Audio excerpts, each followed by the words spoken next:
So the research that I do around gender issues is focused on gender and entrepreneurship in a global context. So what that means is to try and understand the social, cultural, political and economic environments within which women entrepreneurs are a part of, and how that impacts their ability to engage in entrepreneurship in a successful way. At the moment, I am investigating women's entrepreneurship in Saudi Arabia to see how they are using it as a tool for political change. Women across the world are still suffering with an unequal pay for the same work, suffering when it comes to issues around promotion.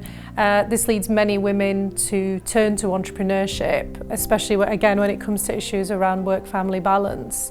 And the women in Saudi Arabia are no different.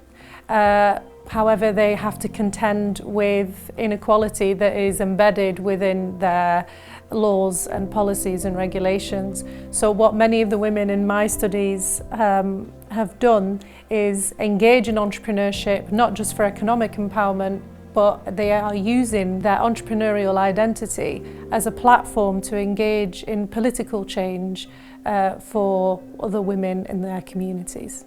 Research into gender equality can have a practical impact on our communities, not just through education in schools and university, but also educating people in the workplace in order to understand issues around the gender pay gap, why there are less number of women on boards and in decision-making positions, issues around meritocracy and so on.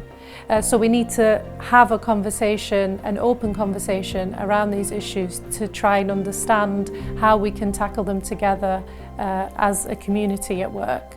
And so that would also lead on to some policy changes that would support not just women but men and women who want to look for a better work-family balance, particularly when it comes to parental leave.